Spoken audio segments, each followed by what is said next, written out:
Good. Okay. Obviously, there's limits to what you can do realistically in video format. There's no such thing as a very realistic demonstration video of a knife attack unless you actually see CCTV footage of a real knife attack or bottle attack. However, to go over what we're going over first before we actually do it, bottles. First of all, disarming a bottle from someone that's not swinging it at you, i.e. you're in a security position where we have to tell the person to leave, we have to tell them to leave their bottle behind, and they're leaving the premises with it and they're unwilling to just leave it by themselves. Or it could be that you're in a situation where they've got the bottle in their hand and things are potentially going to get physical or violent, and you want to strip it out of their hands before they are swinging it at you. I would argue that, like for the knife, letting the person draw the knife and then catching them and dealing with the knife from there is not as smart as wait for the person to take it out. Like, if the person is in the process of drawing their weapon, firearm, knife, they're about to go pick up the bottle to hit you with it, that's the time to jump and stop them and suppress that whole thing and stop the attack before it's happening. So if I'm drawing my knife and the person jumps on me and smothers that, that's going to be much better than having them grab me with the knife and continue stabbing me. Likewise with the bottle. Before we get into how they swing at us and all the rest of that, just the standard how we get this out of someone's hand when they're gripping on tight to it, and I can't just pull. It does cause a little bit of spillage.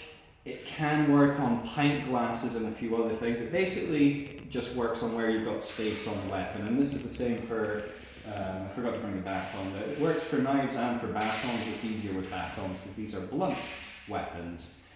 In this sort of position here, if you grab the top of the bottle and then you twist, so hold on tight, it comes out of the grip quite easily. Bottles are very easy to disarm if you grab them in this stage here. So the person's got the bottle, they maybe not got it as close as that. Stand relaxed with your bottle. I'm never relaxed. I'm never relaxed. If you're quick, grabbing the bottle and yanking it through is actually pretty easy. Like, pretty damn standard and easy. If you get a bit of resistance, so they turn their fist like that, you can bring your other hand onto it. They might bring their hand onto it as well. But again, even with holding, let's say, grab it underneath. Yeah. If I twist from here, it'll still come out as well. The other thing is from here, once my hands are both on it, he's not going to be hitting me with it as easily. If the whole technique goes absolutely south and there's just beer pouring all over the place, I can then get in and smother, and hopefully that way not get clocked by anything. So the clinch is a position we come back to over and over again. Now what do we do if they're actually like clunking with the bottle?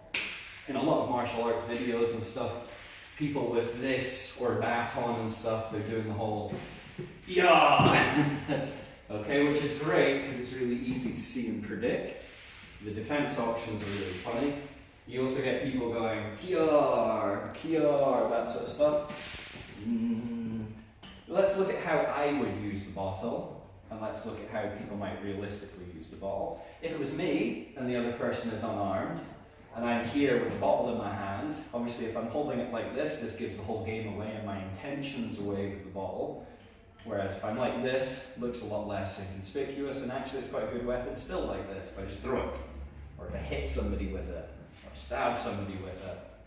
Anyway, held like this, how I would use it in the traditional, what somebody tries to club you with a bottle, like this. It doesn't actually matter what angle they hold it at, but roughly like this. If it was me holding it like that, I'd be trying to hit the person's hands if their hands are up, or they're defending themselves, across the knuckles, across the back of the hands. And if I was going for the head, I wouldn't be trying to make a large swing, because that would be easily intercepted. What I'd be trying to do is, like throwing a good overhand in boxing, I'd be trying to pull it down and over the top. And maybe, a bit like the police use with their batons, strike and whip back. The only thing is the integrity of the bottle. A lot of times you see in films, bottles smash straight away. That's because it's usually sugar glass. Realistically, bottles take quite a bit of a smashing, quite a hard hit before they break over someone's skull as well, depending on what hair they've got and stuff. But bottles will smash, and a lot of times you'll see people smash a bottle over the top of someone's head. I've seen it in CCTV. I know people that have had it done to them. So there is that as a possibility. But there is also just hitting and pulling back and clunking like you would to the fingers. So if I was going to hit to the head, I would be like this. Doof, doof, doof. And this is good practice as well. For me, not for the other guy. And that's something you'd have to watch out for as well. So if the person's just got the bottle in their hands, they're not threatening with it. If the bottle's held like this, getting the top where there's a gap will work, and we can wrench it out. If they're holding it like this, sorry, slightly further down, all the way up. Yeah.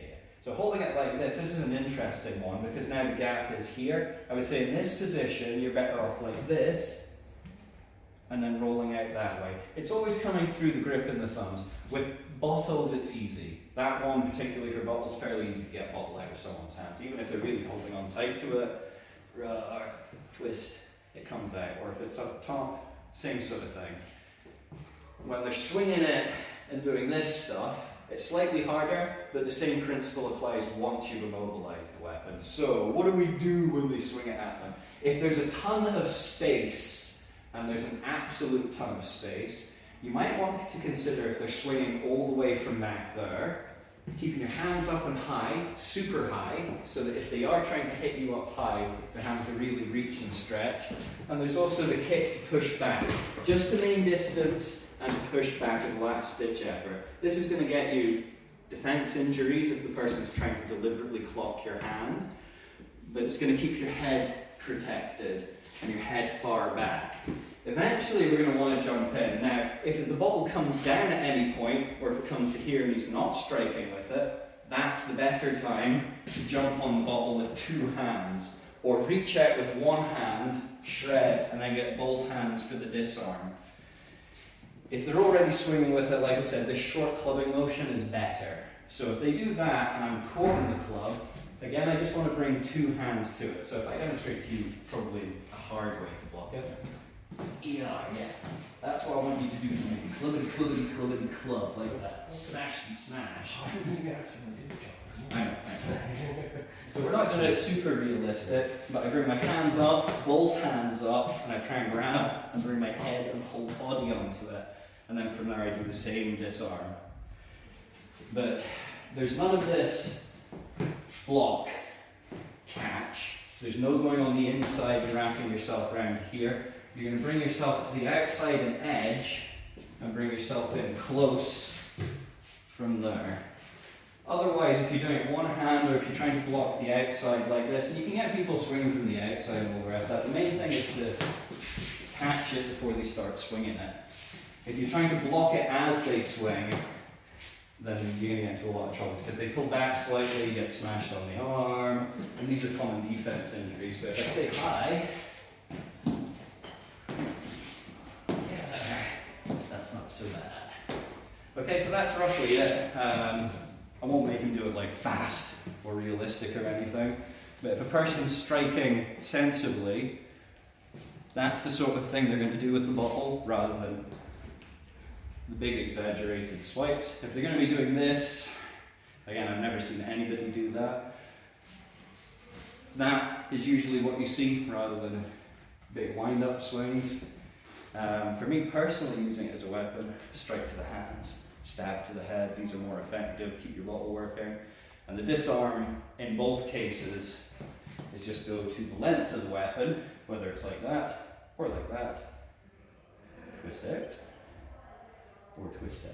And if it comes out of the hands here from a swing, so I've caught it up in a swing and I bring it to here, long way out, that's how we go out.